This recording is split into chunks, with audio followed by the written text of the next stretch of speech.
नमस्कार, जय हिंद। स्वागत है आप सभी का एक बार फिर से सब्सक्राइब गुरुजी यूट्यूब प्लेटफॉर्म पे।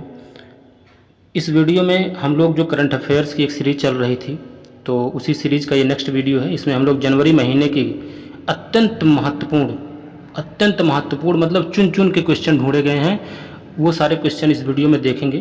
तो पहला क्वेश्चन हम लोग शुरू करते हैं। पहला क्वेश्चन ये कह रहा है कि 13 जनवरी सन 2023 को विकासशील देशों के लिए एक नई आरोग्य मैत्री, याद रखिए, आरोग्य मैत्री परियोजना की घोषणा की गई। ये घोषणा किसने की थी बताइए? ये घोषणा की है प्रधानमंत्री नरेंद्र मोदी जी ने। ठीक है, आरोग्य मैत्री ये विकासशील देशों के लिए एक परियोजना है, विकासशील देशों के लिए आरोग्य मैत्री। अब यहाँ पे हम लोग ये समझते हैं कि आरोग्य मैत्री जो परियोजना जो इसकी घोषणा की गई, इसका उद्देश्य क्या है। ठीक है, देखिए उद्देश्य बस इतना है कि जो जितने भी विकासशील देश हैं उनके लिए जो आवश्यक चिकित्सा है उसकी आपूर्ति प्रदान करना एकमात्र उद्देश्य है। ठीक है, जैसे किसी तरीके की प्राकृतिक आपदा आ गई या मानवीय संकट हो गया तो विकासशील देशों के लिए इससे जो है चिकित्सा आपूर्ति आसानी से प्रदान की जा सकेगी। जैसे कोविड महामारी के दौरान एक वैक्सीन मैत्री हमारे भारत देश से शुरू की गई थी, वैक्सीन मैत्री। ठीक है, वैक्सीन मैत्री। इस परियोजना के तहत लगभग 100 से ज़्यादा देशों, इस परियोजना के तहत 100 से ज़्यादा देशों को जो है कोविड टीके की आपूर्ति प्रदान की गई थी। ठीक है, ये अगला क्वेश्चन देखते हैं। अब अगला क्वेश्चन कह रहा है कि सशस्त्र बल भूतपूर्व सैनिक दिवस कब मनाया जाता है भाई? बताओ, सशस्त्र बल भूतपूर्व सैनिक दिवस कब मनाया जाता है? जल्दी बताओ। ये मनाया जाता है आपका 14 जनवरी को। ठीक है, याद रखिएगा, ये मनाया जाता है 14 जनवरी को। सशस्त्र बल भूतपूर्व सैनिक दिवस कब मनाया जाता है? 14 जनवरी को, याद रखेंगे। इसके बारे में जान लेते हैं। देखिए सशस्त्र बल SSB है ना, भूतपूर्व सैनिक दिवस कब मनाया जाता है? 14 जनवरी को हर साल मनाया जाता है। इस बार जो हमारे रक्षा मंत्री जी हैं राजनाथ सिंह, वो 14 जनवरी 2023 को मतलब इस साल देहरादून में सशस्त्र बल जो भूतपूर्व सैनिक हैं वो उसकी अध्यक्षता इन्होंने की थी। समारोह की अध्यक्षता राजनाथ सिंह जी किए थे। ठीक है, इसमें ये जान लेंगे ये दिवस जो है 14 जनवरी को हर साल, 14 जनवरी को ये दिवस हर साल कब से मनाना शुरू हुआ था? सन 1953 से। याद रखेंगे, छोटी मोटी बातें हैं कुछ। ठीक है, 1953 से ये मनाना स्टार्ट किया गया था। ठीक है, 14 जनवरी को। ये क्यों मनाया जाता भाई? भारतीय सेना, देखिए भारतीय सेना के पहले जो कमांडर इन चीफ थे, फील्ड मार्शल, क्या नाम था उनका? KM करियप्पा। क्या नाम था? KM करियप्पा। उसी दिन जो औपचारिक रूप से इनको सेवानिवृत्त हुए थे, KM करियप्पा, याद रखिएगा। ठीक है, KM करियप्पा। ठीक, अगला प्रश्न देखते हैं। अगला प्रश्न आपका ये कह रहा है कि इरफान खान ए लाइफ इन मूवीज पुस्तक के लेखक कौन है? बताइए। इरफान खान एक फिल्म अभिनेता, ठीक है, एक फिल्म अभिनेता हैं, रह चुके हैं। ठीक है, इनके ऊपर एक पुस्तक लिखी गई है, ए लाइफ इन मूवीज। बताओ इसको किसने लिखा है? इसको लिखा है, किसने लिखा भाई? इसको लिखा है, किसने लिखा है? जल्दी बताओ। शुभ्रा गुप्ता। किसने लिखा है? शुभ्रा गुप्ता। याद रखिएगा, शुभ्रा गुप्ता जो है एक फिल्म समीक्षक और लेखिका हैं। इन्होंने इरफान खान ए लाइफ इन मूवीज पुस्तक, एक नई पुस्तक लिखी हैं इरफान खान के जीवन से संबंधित, है ना, उनके जीवन भर की जितनी भी उपलब्धियां हैं, ठीक है, उन सारी उपलब्धियों को, जो दशकों का कार्यकाल है फिल्म उद्योग में उनका जो भी योगदान रहा है, उसको इसमें उन्होंने बहुत अच्छे तरीके से, ठीक है, कर्मिक रूप से उसको लिखा है। ठीक है, शुभ्रा गुप्ता, याद रखेंगे। ये लाइफ इन मूवीज पुस्तक है इरफान खान के ऊपर, उसको लिखा है शुभ्रा गुप्ता। नेक्स्ट क्वेश्चन अब देखते हैं। नेक्स्ट क्वेश्चन क्या कह रहा भाई? नेक्स्ट क्वेश्चन क्या है? देखो नेक्स्ट क्वेश्चन क्या कह रहा है। जनवरी 2023 में किसी विदेशी परियोजना पर तैनात होने वाली सीमा सड़क संगठन की पहली महिला अधिकारी कौन बनी है? जल्दी बताओ।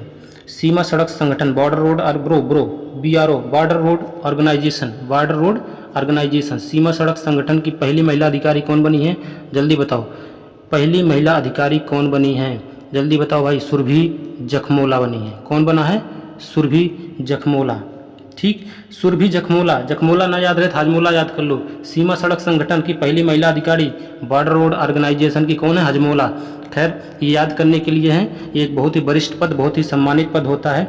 ये जो सुरभि जखमोला जी हैं, ये 117वीं जो इंजीनियर रेजिमेंट की कैप्टन रह चुकी हैं, कैप्टन है, अधिकारी, ठीक है। सुरभि जखमोला ये बॉर्डर रोड ऑर्गेनाइजेशन की, ठीक है, पहली महिला अधिकारी है। याद रखिएगा इस चीज़ को, पहली महिला अधिकारी है, ठीक है। ठीक है, चलिए नेक्स्ट क्वेश्चन देखते हैं। आपका अगला प्रश्न है, गुजरात के किस शहर को 1 जनवरी 2023 को अपना पहला in vitro fertilisation IVF mobile device मिला है? जल्दी बताओ, बताओ भाई, गुजरात के किस शहर को 1 जनवरी 2023 को अपना पहला IVF मोबाइल डिवाइस मिला है? बताओ उस शहर का नाम क्या है? उस शहर का नाम आपका है अमरेली। क्या नाम भाई? उस शहर का नाम अमरेली है। अमरेली पर आप लॉक कर दीजिए, ठीक है। अमरेली पर आप लॉक कर दीजिए। गुजरात के अमरेली में 1 जनवरी 2023 को बताया, ठीक है। 1 जनवरी 2023 को ये IVF मोबाइल डिवाइस का जो यहाँ पर जो है इसको मिला है, ठीक है। इसका शुभारंभ किसने किया था? इसका शुभारंभ वहाँ के केंद्रीय मंत्री हैं पुरुषोत्तम रूपाला, ठीक है। पुरुषोत्तम रूपाला, पुरुषोत्तम रूपाला केंद्रीय मंत्री हैं पुरुषोत्तम रूपाला। इसका उद्घाटन IVF लैब का उद्घाटन किए हैं, ठीक है। इसका उद्देश्य जानते हो क्या? उसका उद्देश्य बस वही है, ये जो इनविट्रो फर्टिलाइजेशन के बारे में आपको पता ही है, ठीक है। जो परिष्कृत प्रजनन तकनीक होती है, पशुओं में जो प्रजनन दर है उसको तेज़ गति से बेहतर तरीके से उसको बढ़ाने के लिए ये उद्घाटन किया गया है गुजरात के अमरेली में। गुजरात के अमरेली में, याद रखिएगा। अच्छा चलिए गुजरात के बारे में थोड़ा सा देख लेते हैं। जब गुजरात आ गया है, गुजरात के CM कौन इस टाइम? बताओ। भूपेंद्र पटेल हैं। CM कौन भाई? भूपेंद्र पटेल हैं। CM हैं आपके भूपेंद्र पटेल, याद रखिए। गवर्नर कौन है भाई? राज्यपाल कौन है? चलिए गवर्नर कौन है? जल्दी बताओ, गवर्नर कौन है? आचार्य देवव्रत। गवर्नर हैं आपके आचार्य देवव्रत, ठीक है। भूपेंद्र पटेल हो गए, आचार्य देवव्रत हो गए। जिले कुल कितने हैं? टोटल गुजरात में कितने जिले हैं? 33। याद रखिए गुजरात में कुल 33 जिले हैं, ठीक है। लोकसभा सीटें कितनी हैं? लोकसभा सीटें हैं टोटल 26। 33 26, 33 कुल जिले हैं टोटल। लोकसभा सीटें 26 हैं, है ना। राज्यसभा सीट सिर्फ और सिर्फ 11। राज्यसभा सीटें कितनी हैं? 11 हैं, ठीक है। गुजरात में ही आपको पता होगा सरदार सरोवर बांध है, नर्मदा नदी पर है। 182 मीटर ऊंची प्रतिमा वहीं पर है, ठीक है। और गुजरात में ताप्ती नदी पर उकाई बांध भी है, ठीक। ये सारी चीज़ें हैं गुजरात के बारे में।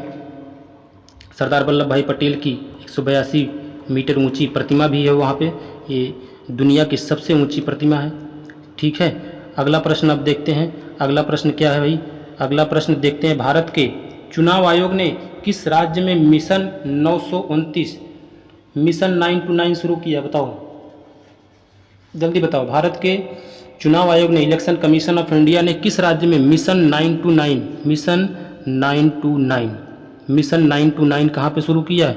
जल्दी बताओ। मिशन 929 जल्दी बताओ भाई। मिशन 929 शुरू किया कहाँ पे? त्रिपुरा में। याद रखिएगा त्रिपुरा में। त्रिपुरा में 929, ऐसे याद कर लीजिए। मिशन 929 है ना, त्रिपुरा में। बिल्कुल 929 हो जाएगा त्रिपुरा में। ये इसलिए शुरू किया गया। 929 का मतलब क्या है? 929 का मतलब ये है कि जब 2018 का वहाँ का विधानसभा चुनाव हुआ था, 2018 का जब विधानसभा चुनाव हुआ था वहाँ पे त्रिपुरा में, तो सिर्फ जहाँ पे 89% से कम वोट पड़े थे, ऐसे केंद्रों की संख्या, ऐसे जो केंद्र थे वहाँ पे जो बनाए गए थे, चुनाव के जो है मतदान केंद्र जो बनाए गए थे, वो 929 थी, ठीक है। 929 मतदान केंद्र ऐसे थे जहाँ पर 89% से कम मतदान हुआ था, ठीक है। बाकी इन बूथों को छोड़ करके, 929 बूथों को छोड़ करके बाकी सभी बूथों पर 51% से ज़्यादा मतदान दर्ज किया गया था।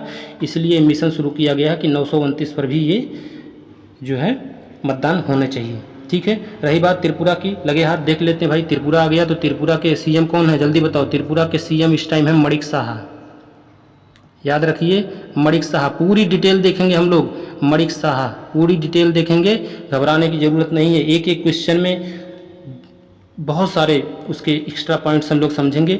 मुख्यमंत्री यहाँ के हैं मणिक साहा। यहाँ के गवर्नर कौन है, गवर्नर को भी देख लेते हैं। गवर्नर यहाँ के सत्यदेव नारायण आर्य, याद रखिए सत्यदेव भगवान है, सत्यदेव नारायण आर्य हैं। कौन है, सत्यदेव नारायण आर्य, ये आप याद रखेंगे। यहाँ के गवर्नर हैं, मणिक साहा सीएम है। लोकसभा सीटें सिर्फ और 2 हैं, राज्यसभा सीटें सिर्फ 1 हैं, ठीक है। राष्ट्रीय उद्यान वहाँ देख लेते हैं। राष्ट्रीय उद्यान आपको पता होगा, ठीक है। राष्ट्रीय उद्यान के बारे में समझ लो भाई, क्या राष्ट्रीय उद्यान, एक तो है ना, एक तो बाइसन है वहाँ पे, बाइसन राष्ट्रीय उद्यान, ठीक है। और एक है शायद कुछ याद नहीं आ रहा हमको, चलिए ठीक है। आप बताइएगा कौन कौन से राष्ट्रीय उद्यान त्रिपुरा में, आप इसको कमेंट बॉक्स में लिखिएगा। नेक्स्ट क्वेश्चन देखते हैं। नेक्स्ट क्वेश्चन क्या कह रहा है भाई, नेक्स्ट क्वेश्चन ये कह रहा है कि दुनिया के सबसे ऊंचे, अगला प्रश्न ये कह रहा है कि दुनिया के सबसे ऊंचे युद्ध क्षेत्र सियाचिन में सक्रिय रूप से तैनात होने वाली पहली महिला अधिकारी कौन बनी है, जल्दी बताओ। सियाचिन में तैनात होने वाली पहली महिला अधिकारी कौन बनी है, जल्दी बताओ। सियाचिन में तैनात होने वाली पहली महिला अधिकारी बनी शिवा चौहान, याद रखिएगा। चौहान से सियाचिन, चौहान से क्या हो जाएगा, सियाचिन। चौहान जी बनी हैं सियाचिन की पहली महिला अधिकारी सक्रिय रूप से, ठीक है। आपका अगला प्रश्न है, अगला प्रश्न देखते हैं। अगला प्रश्न क्या कह रहा है, खटाखट देखिए, प्रश्नों की संख्या बहुत ज़्यादा, पूरे महीने का जनवरी 2023 का ये निचोड़ है। अगला प्रश्न ये कह रहा है कि मणिपुर का कौन सा समुदाय हर साल फसल के मौसम के बाद गान नगाई उत्सव मनाया जाता है। बताओ भाई, गान नगाई उत्सव आपसे पूछेगा कि गान नगाई उत्सव कहाँ पर मनाया जाता है, जल्दी बताओ भाई। गान नगाई उत्सव कहाँ पर मनाया जाता है, गान नगाई उत्सव आपको मनाया जाता है मणिपुर में, याद रखिए। गान नगाई उत्सव कहाँ मनाया जाता है, मणिपुर में मनाया जाता है, ठीक है। मणिपुर इस टाइम चर्चा में है, काफ़ी दुखद घटनाएं वहाँ पर हो रही हैं, ठीक है। काफ़ी चिंता का विषय है ये। खैर चलिए, अब तो शांति हो गई थोड़ी बहुत। गान नगाई उत्सव कहाँ मनाया जाता है, मणिपुर में मनाया जाता है। ये कौन सा समुदाय द्वारा मनाया जाता है, जेलियारांग, याद रखिएगा। जेलियारांग एक समुदाय वहाँ पर, उनके द्वारा गान नगाई उत्सव मणिपुर में मनाया जाता है, ठीक है। ये क्यों मनाया जाता है भाई, किस खुशी में ये मनाया जाता है, ये भी जानना जरूरी है, ठीक है। ये मनाया जाता है 4 जनवरी को हर साल मनाया जाता है, ठीक है। ये हर साल 4 जनवरी को मनाया जाता है गान नगाई उत्सव जेलियारांग समुदाय द्वारा। 4 जनवरी को हर साल मनाया जाता है। इस साल भी 4 जनवरी 2023 को मनाया गया। जो अच्छी फसल हो जब वहाँ पर हो जाती है, तो अच्छी फसल के लिए जो अपना मतलब क्या बोलते हैं, आभार व्यक्त करने के लिए हर साल ये त्यौहार इसी खुशी में मनाया जाता है, ठीक है। अच्छी फसल के उत्पादन के लिए हर साल ये त्यौहार 4 जनवरी के आसपास, 4 जनवरी को मनाया जाता है, ठीक है, ठीक है। अन्न भंडार के मामले में ये उत्सव उनके लिए क्या होता है, वर्ष के अंत का प्रतीक भी होता है, एकदम मतलब जैसे हमारे यहाँ 31 दिसंबर, ऐसे उनके लिए अन्न भंडार के मामले में ये वर्ष के अंत का भी प्रतीक होता है, ठीक है। अगला प्रश्न देखते हैं, ठीक, अगला प्रश्न देखते हैं। अगला प्रश्न क्या कह रहा भाई, अगला प्रश्न कह रहा कि 4 जनवरी 2023 में जम्मू कश्मीर के किस ज़िले में ई लाइब्रेरी की लॉन्च की गई, जल्दी बताओ। बहुत अच्छा क्वेश्चन है। जम्मू कश्मीर के किस ज़िले में ई लाइब्रेरी लॉन्च की गई है, उस ज़िले का आपको नाम बताना है। उस ज़िले का नाम डोडा, क्या भाई, डोडा, याद रखिए। डोडा ज़िला जम्मू कश्मीर का डोडा ज़िला है, जहाँ पर ई लाइब्रेरी लॉन्च की गई, ठीक है, ठीक। चलिए ई लाइब्रेरी के बारे में इसमें जान लेते हैं भाई, इसके बारे में।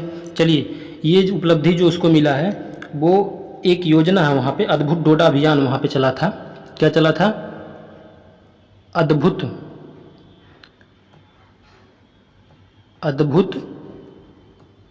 डोडा एक अभियान चला था, ठीक है। अद्भुत डोडा अभियान के तहत जो है डोडा में ई लाइब्रेरी लॉन्च की गई, ठीक है। चलिए ठीक है, चलिए नेक्स्ट क्वेश्चन देखते हैं भाई। अगला प्रश्न देखते हैं। अगला प्रश्न क्या कह रहा है,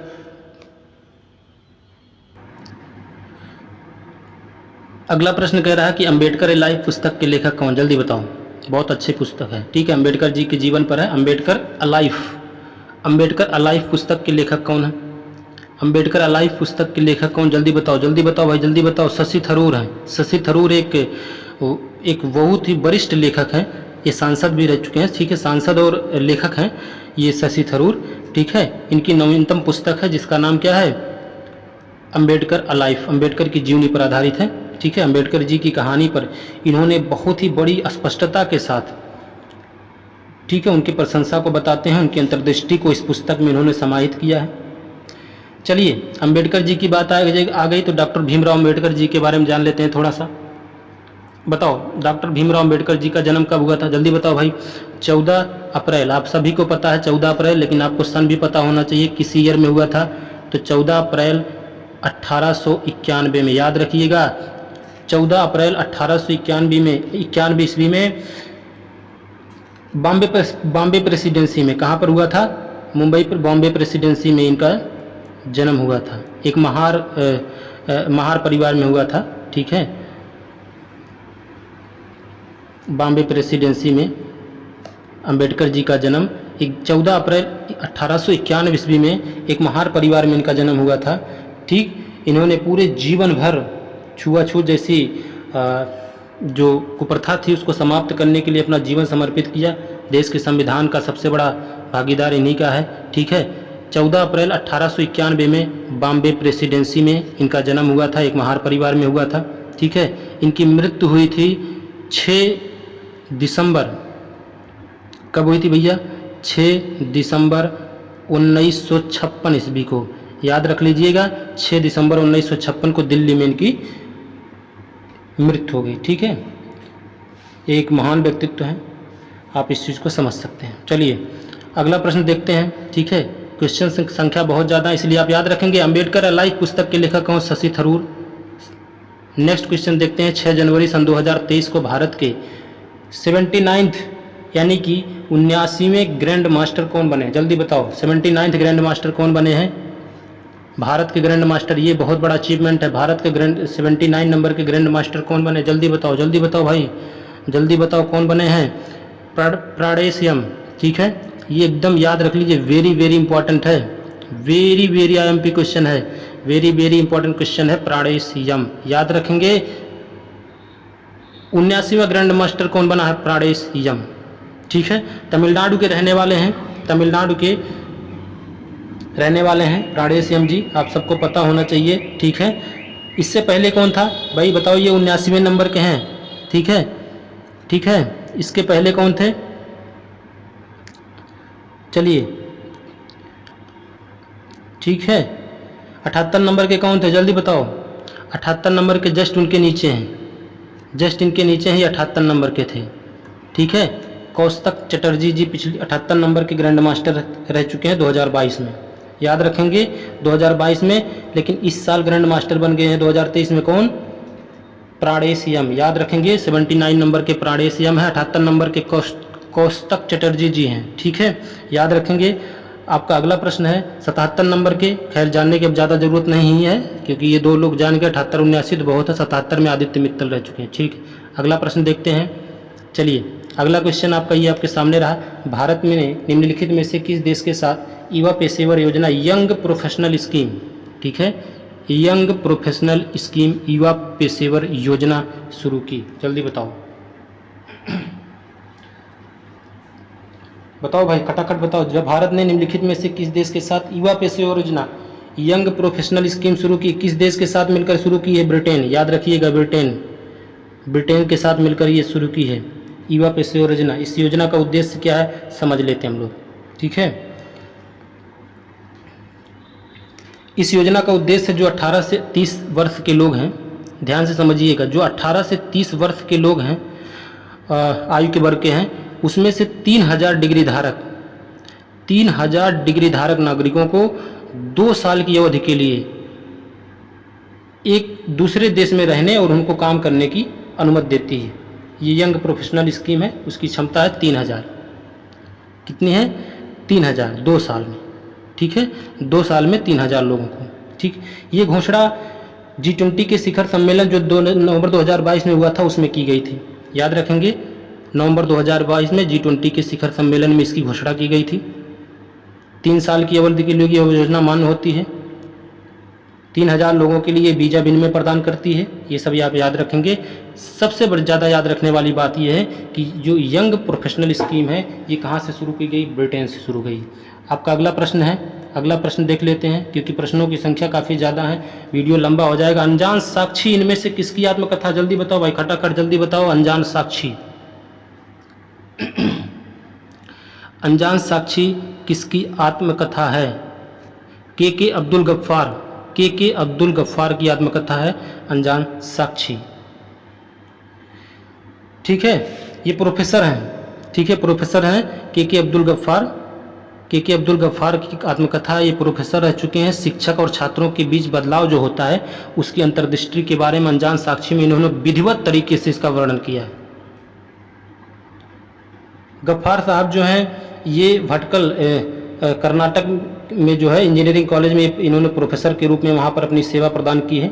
ठीक है, ये आप समझेंगे। और इस पुस्तक का विमोचन किसने किया है? इस पुस्तक का जो विमोचन किया है वो किए हैं, कौन किया था भाई? क्रिकेटर हैं महेंद्र सिंह धोनी। किसने किया था? जनवरी 2023 में महेंद्र सिंह धोनी, क्रिकेटर महेंद्र सिंह धोनी जी ने इस पुस्तक का विमोचन किया है प्रोफेसर के अब्दुल गफ्फार खान की आत्मकथा को। अनजान साक्षी प्रोफेसर के अब्दुल गफ्फार। आपका अगला प्रश्न है, अगला प्रश्न क्या कह रहा है भाई? चलो देखो अगला प्रश्न क्या कह रहा है। निम्नलिखित में से कौन सी भुगतान ऐप जनवरी 2023 में लॉन्च की गई? खटाखट बताओ। ये तो काफ़ी ज़्यादा इंपॉर्टेंट क्वेश्चन है। ये तो पेटीएम, फ़ोन पे, गूगल पे जितने भी हैं उसके अलावा एक नया पे आ गया। कौन सा पे आ गया बताओ, जल्दी बताओ भाई। जनवरी 2023 में कौन सी भुगतान ऐप लॉन्च की गई है? जल्दी बताओ। पेमेंट ऐप बताओ, जल्दी बताओ कौन सी है? पेरूप, एक पेरूप आ गया। बताओ, पेटीएम, फ़ोन पे, गूगल पे, एयरटेल पे, व्हाट्सएप पे, सब के अलावा एक क्या आ गया? पेरूप आ गया। ये तेज भुगतान ऐप है। ये एक बहुत ही तेज, भारत की एक बहुत सबसे तेज सुपरफास्ट भुगतान ऐप है पेरूप। ये जनवरी 2023 में लॉन्च की गई है पेरूप। जल्द आने वाला आप सबके मोबाइल में पेरूप। ये 3.0 वर्जन पे ये काम करेगी। अभी तक कोई भी जो है एप्लीकेशन इस तकनीक पर काम, ये बहुत ही अत्याधुनिक तकनीक है। ठीक है, ये हम सब के लिए काफ़ी फ़ायदेमंद होगा। ठीक है, सबके लिए वित्तीय संसाधनों को आसान बनाने के लिए। तो याद रखेंगे कौन सा भुगतान ऐप है? पेरूप। चलिए अगला प्रश्न देखते हैं। अगला प्रश्न क्या कह रहा है? अगला प्रश्न क्या कह रहा है भाई? खटाखट। उद्घाटन वायु अभ्यास वीर गार्जियन 2023 में कौन भाग लेगा? बताओ। वायु अभ्यास है, एक वायुसेना अभ्यास है, उसका नाम है वीर गार्जियन। बहुत सारे वायुसेना अभ्यास, थल सेना अभ्यास, जल सेना अभ्यास, नभ सेना अभ्यास सब होते रहते हैं, सब आपको याद होना चाहिए। लेकिन इसमें एक बहुत ही चर्चित नाम भाग लेंगी, इसीलिए क्वेश्चन है उद्घाटन वायुसेना अभ्यास, वायु अभ्यास। ठीक है, वायुसेना अभ्यास वीर गार्जियन 2023 में कौन भाग लेगा? जल्दी बताओ कौन भाग लेगा भाई? अवनी चतुर्वेदी। आप सब इस नाम से परिचित हैं, अवनी चतुर्वेदी। अवनी चतुर्वेदी कौन है देख लेते हैं। अवनी चतुर्वेदी एक भारत की पहली महिला फाइटर पायलट है। ठीक है, स्क्वाड्रन कमांडर अवनी चतुर्वेदी, ये भाग लेंगी वीर गार्जियन 2023 के समारोह में, उद्घाटन वायुसेना अभ्यास में। ठीक है, अवनी चतुर्वेदी याद रखेंगे, याद रखिए। अभ्यास का उद्देश्य जापान और भारत, ये कहाँ किसके बीच में होता है? भारत और जापान के बीच में होता है, इंडिया एंड जापान। याद रखेंगे, India and Japan, India and Japan. ठीक है, इसमें भाग लेंगी अवनी चतुर्वेदी। ठीक, चलिए अगला प्रश्न देख लेते हैं भाई। अच्छा, कुछ अभ्यास भी देख लेते हैं। जैसे भारत और अमेरिका के बीच में कौन सा होता है? आपको पता है भारत और अमेरिका के बीच में एक युद्धाभ्यास होता है। ठीक है, एक युद्धाभ्यास होता है, एक होता है वज्र प्रहार। याद रखिए, इसे सुन लीजिए। एक युद्धाभ्यास होता है, एक होता है आपका वज्र प्रहार। बांग्लादेश, भारत और बांग्लादेश के बीच में संप्रति होता है। सुन लीजिए खटाखट, भारत और बांग्लादेश के बीच में संप्रति युद्धाभ्यास होता है। फ्रांस के साथ कौन सा हम करते हैं भाई? गरुड़ और शक्ति अभ्यास करते हैं। इंडोनेशिया के साथ क्या करते हैं भाई? इंडोनेशिया के साथ गरुड़ शक्ति करते हैं। फ्रांस के साथ गरुड़ इंडोनेशिया के साथ गरुड़ शक्ति, थाईलैंड के साथ मैत्री अभ्यास, मंगोलिया। चलिए जापान के साथ याद रख लीजिए धर्म गार्जियन, जापान बहुत इंपॉर्टेंट है। चाइना के साथ बहुत आसान, हाथ से हाथ मिलाते हैं, हाथापाई करते हैं, तो हैंड इन हैंड याद कर लेंगे। चाइना के साथ हाथों हाथ मिला लेते हैं तो चाइना हो गया, ठीक है। नेपाल के साथ आप सूर्य किरण, क्योंकि पूरब में नेपाल तो सूर्य उधर ही निकलता है, सूर्य किरण याद रखेंगे। कजाकिस्तान के साथ कजाकिस्तान, काजिंद। चलिए अगला प्रश्न देखते हैं, खटाखट, समय बर्बाद नहीं करेंगे। अगला प्रश्न है, प्रश्नों की संख्या काफ़ी ज़्यादा है। 12 जनवरी 2023 को 75 वर्ष की आयु में शरद यादव जी का निधन हो गया। वो किस क्षेत्र से संबंधित, सबको आपको पता है किससे संबंधित है, राजनीति से संबंधित। ये बहुत आसान है। शरद यादव जो कि आरजेडी जनता दल के नेता रह चुके हैं, ठीक है। 75 वर्ष की आयु में इन्होंने 12 जनवरी को इनका निधन हो गया, ठीक है। चलिए सबसे पहली बार इन्होंने 1989 ईस्वी में उत्तर प्रदेश की बदायूं जो संसदीय सीट है वहाँ से ये निर्वाचित हो चुके हैं, ठीक। ये एक महान व्यक्तित्व है, इनके जीवन के बारे में बहुत कुछ है, लंबा है। चलिए नेक्स्ट क्वेश्चन देखते हैं, बस आप इतना याद रखिएगा। आपका अगला प्रश्न है, आपका अगला प्रश्न क्या कह रहा है भाई, निम्नलिखित में से कौन वैश्विक जोखिम रिपोर्ट 2023 प्रकाशित करता है। वैश्विक जोखिम रिपोर्ट 2023 कौन प्रकाशित करता है, बताइए भाई कौन प्रकाशित करता है। वैश्विक जोखिम रिपोर्ट कौन प्रकाशित करता है, विश्व आर्थिक मंच, याद रखेंगे कौन करता है, विश्व आर्थिक मंच, वर्ल्ड इकोनॉमिक फोरम। कौन प्रकाशित करता है, WEF, वर्ल्ड इकोनॉमिक फोरम, याद रखिएगा। विश्व आर्थिक मंच प्रकाशित करता है वैश्विक जोखिम रिपोर्ट, ठीक है, ठीक है, वार्षिक रूप से ये प्रकाशित करता है। चलिए विश्व आर्थिक WEF के बारे में जान लेते हैं। विश्व आर्थिक मंच एक जो है अंतर्राष्ट्रीय लेवल का एक गैर सरकारी संगठन है, ठीक है। इसका मुख्यालय कहाँ है, WEF का मुख्यालय याद कर लेते हैं, कहाँ पर है भाई। चलिए यहाँ का मुख्यालय कहाँ है, WEF का मुख्यालय कहाँ, जिनेवा में, स्विट्जरलैंड के कहाँ पर है, जिनेवा में है। कहाँ पर है, जिनेवा में। जिनेवा कहाँ पर है, स्विट्जरलैंड में है, ठीक है। जिनेवा कहाँ पर है, स्विट्जरलैंड में है। जिनेवा आपका स्विट्जरलैंड में है, ठीक है, याद रखेंगे आप, ठीक। इसकी स्थापना कब हुई थी, जल्दी याद होता जल्दी बताओ, खटाखट। 24 जनवरी को हुई थी, 24 जनवरी को हुई थी, 24 जनवरी 1900 बताओ 1971, 24 जनवरी 1971 को वर्ल्ड इकोनॉमिक फोरम, विश्व आर्थिक मंच की स्थापना हुई थी, ठीक है। एक जर्मन इंजीनियर और अर्थशास्त्री रह चुके हैं, उनका नाम है क्लॉस शॉप, ठीक है, उन्होंने इसकी स्थापना की थी WEF की। चलिए अगला प्रश्न देख लेते हैं। अगला प्रश्न क्या कह रहा है, अगला प्रश्न आपका कह रहा है 11 जनवरी 2023 को किस शहर में बाजरा उत्सव मनाया गया, जल्दी बताओ। बाजरा उत्सव मनाया गया, जल्दी बताओ, खटाखट बताओ।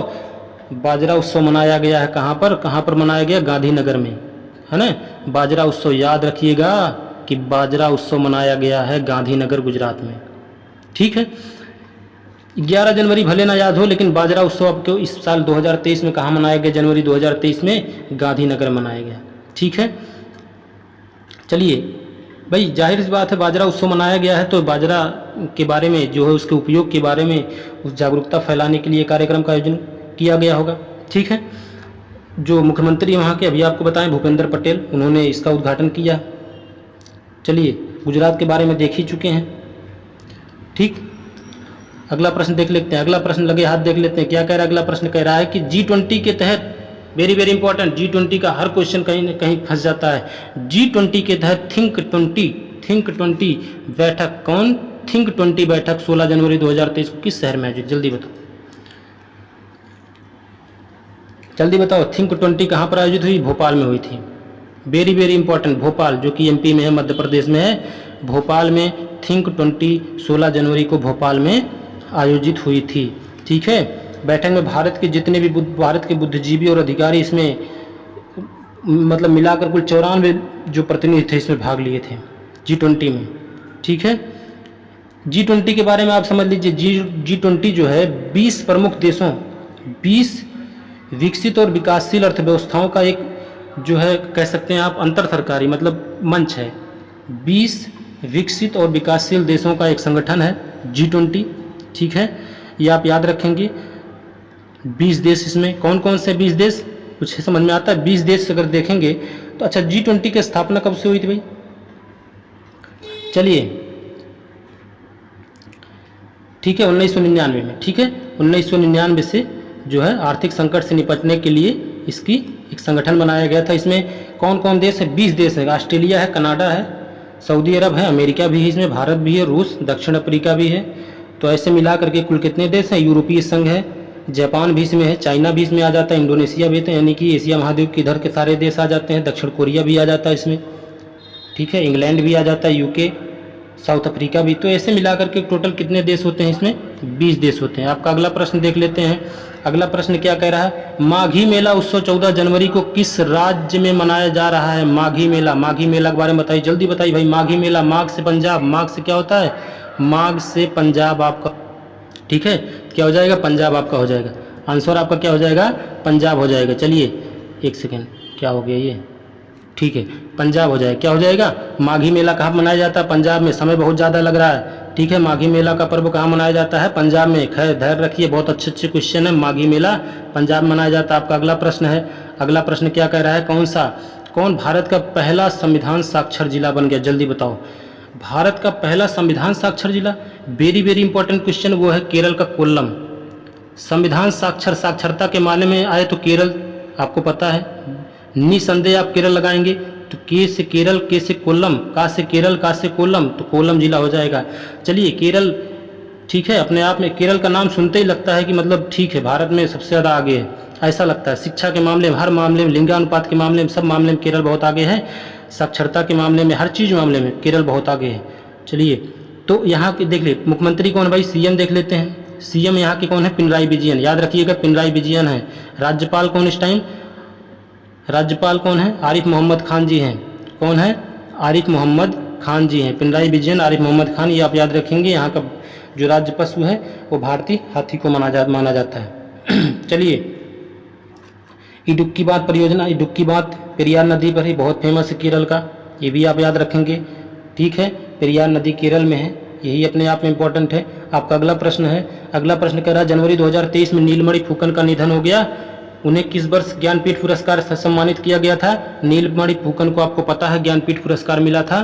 कब मिला था भाई बताओ? 2021 में मिला है। 2021 में नीलमणि फुकन जी को क्या मिला था?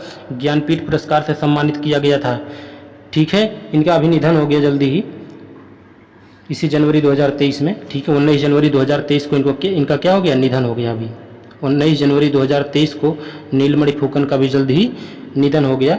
एक असम के एक असमिया कवि थे, हैं, तो ये चीज़ आप याद रखेंगे, ठीक है। इनको 56वां ज्ञानपीठ पुरस्कार से सम्मानित किया गया। कब? 2021 में। 56वां ज्ञानपीठ पुरस्कार से इनको सम्मानित किया गया 2021 में, ठीक है। ये सब चीज़ें आप याद रखेंगे। इनको पद्मश्री भी मिल चुका है 1990 में, 1990 में इनको पद्मश्री से भी सम्मानित किया गया। काफ़ी सारे पुरस्कार मिले हैं, खैर आप याद रखिएंगे। आपका अगला प्रश्न है। अगला प्रश्न क्या कह रहा है? अगला प्रश्न ये कह रहा है कि ग्लोबल फायर पावर इंडेक्स 2023 में भारत का रैंक क्या है? ग्लोबल फायर पावर इंडेक्स में भारत का रैंक क्या है? चौथे स्थान पर है, ठीक है। याद रखेंगे, ग्लोबल फायर पावर इंडेक्स में भारत किस नंबर पे है? चौथे नंबर पे है, ठीक है। ये सैन्य बलों की रेटिंग को दर्शाता है, इतना आप समझ लीजिए। सैन्य बलों की रेटिंग को दर्शाता है, परमाणु क्षमता को ध्यान में इसको रखा जाता है। चलिए अगला प्रश्न देख लेते हैं। चौथे नंबर पे हम लोग हैं ग्लोबल फायर पावर इंडेक्स में। अगला प्रश्न क्या कह रहा है? अगला प्रश्न ये कह रहा है कि भारत और मिस्र के बीच निम्नलिखित में से किस सैन्य अभ्यास का पहला संस्करण जनवरी 2023 में राजस्थान के जैसलमेर में शुरू हुआ? भारत और मिस्र देश के बीच निम्नलिखित में से कौन सा सैन्य अभ्यास ऐसा है जिसका पहला संस्करण इसी जनवरी 2023 में राजस्थान में आयोजित हुआ था? उसका नाम क्या? जल्दी बताओ। Cyclone first. क्यों? यही तो होगा, ठीक है। क्या नाम भाई? साइक्लोन फर्स्ट, ठीक है। भारत और मिस्र देश की सेनाएं जी है साइक्लोन फर्स्ट का आयोजन कर रही थी, ठीक है, राजस्थान के जैसलमेर में। ये आप याद रखेंगे। युद्धाभ्यास के बारे में आप सब याद रखेंगे। जितने भी जहाँ युद्धाभ्यास होते हैं, जितने भी सर्जिकल स्ट्राइक्स होते हैं, वो सब आपको याद रखना चाहिए। वो किसी न किसी तरीके से, किसी न किसी रूप में क्वेश्चन बना करके हर एग्जाम में पूछ लिया जाता है, जहाँ पर भी करंट अफेयर आता है। अंतर्राष्ट्रीय शिक्षा दिवस आपका अगला प्रश्न है। इंटरनेशनल जो शिक्षा दिवस है वो 2023 का, उसका विषय क्या है? ठीक, थीम क्या है, विषय का, ये आपसे पूछता है। चलिए इसका विषय है to invest in people priority education, ठीक है। To invest in people priorities education. याद रखेंगे, to invest in people, priorities education. आपका अगला प्रश्न है, अगला प्रश्न क्या कह रहा है कि राष्ट्रीय मतदाता दिवस 2023 की थीम क्या है। राष्ट्रीय मतदाता दिवस 2023 की थीम क्या है, बताओ। राष्ट्रीय मतदाता दिवस कब मनाया जाता है, याद रखिए 25 जनवरी को मनाया जाता है। 25 जनवरी को मनाया जाता है राष्ट्रीय मतदाता दिवस। इसकी थीम आपसे पूछा क्या है, बताओ। ये कब से मनाना शुरू हुआ था आपको पता है, 2011 से, है ना। याद रखिएगा 2011 से ये मनाना शुरू हुआ था, 25 जनवरी को हर साल। इस बार की थीम आपको बताना है, जल्दी बताओ भाई थीम क्या है। थीम इस बार की है पहला number, nothing like voting I vote for sure. Nothing like voting I vote for sure. 25 जनवरी 2011 से इसकी शुरुआत हुई है। राष्ट्रीय मतदाता दिवस 25 जनवरी को मनाया जाता है। 26 जनवरी को स्वतंत्रता दिवस मनाया जाता है। चलिए अगला प्रश्न देख लेते हैं। अगला प्रश्न देख लेते हैं, जनवरी 2023 में किस शहर में उत्तर भारत की सबसे बड़ी, वेरी इंपॉर्टेंट, सबसे बड़ी फ्लोटिंग सौर ऊर्जा परियोजना का उद्घाटन। ये बहुत ही अच्छा करंट अफेयर है। चलिए, जनवरी 2023 में किस शहर में उत्तर भारत की, साउथ इंडिया की सबसे बड़ी फ्लोटिंग सौर ऊर्जा परियोजना है। ये फ्लोटिंग सौर ऊर्जा परियोजना है, जल्दी बताओ कौन से जगह पर इसका जो है उद्घाटन किया गया, बताओ। चंडीगढ़ में, याद रखिएगा, चंडीगढ़ में भारत की सबसे बड़ी फ्लोटिंग सौर ऊर्जा परियोजना का उद्घाटन किया गया। किसने किया था भाई, वहाँ के राज्यपाल, उपराज्यपाल जनरल बनवारी लाल पुरोहित ने किया था। ठीक है, बनवारी लाल पुरोहित, ठीक, बनवारी लाल पुरोहित, राज्यपाल बनवारी लाल पुरोहित जी ने जो है एक सौर ऊर्जा संयंत्र, फ्लोटिंग तैरने वाली, तो इसकी क्षमता कितनी है, 2000 kWp, ठीक, किलो वाट इसकी पावर है। ठीक है, 2000 किलोवाट। चलिए ठीक है, अगला प्रश्न देख लेते हैं। इससे पहले अगर देखा जाए तो तेलंगाना में भी सुनने में आया था, ठीक, 2022 में, हाँ सुनने मतलब 2022 में, जुलाई 2022 में तेलंगाना में भारत की सबसे बड़ी तैरती हुई जो फ्लोटिंग सौर ऊर्जा परियोजना का उद्घाटन किया गया था। कहाँ पर किया गया था, तेलंगाना में। ठीक है, तेलंगाना में इससे पहले किया गया था NTPC के सहयोग से। ठीक है, तेलंगाना में इसको किया गया था इससे पहले, लेकिन अभी जल्दी ही बनवारी लाल पुरोहित जी ने 2000 किलोवाट पावर की जो है एक फ्लोटिंग सौर ऊर्जा परियोजना का उद्घाटन कहाँ किया है, चंडीगढ़ में। याद रखेंगे। अगला प्रश्न देखते हैं, जनवरी 2023 में सर्वश्रेष्ठ अभिनेत्री के लिए ऑस्कर नामांकन प्राप्त करने वाली पहली एशियाई कौन बनी, बताओ। एशियाई, पूरी एशिया की कौन बनी है, जल्दी बताओ। मिशेल यो, है ना, तो मिशेल यो बनी ऑस्कर के लिए, इनको नामांकित किया गया मिशेल यो के लिए।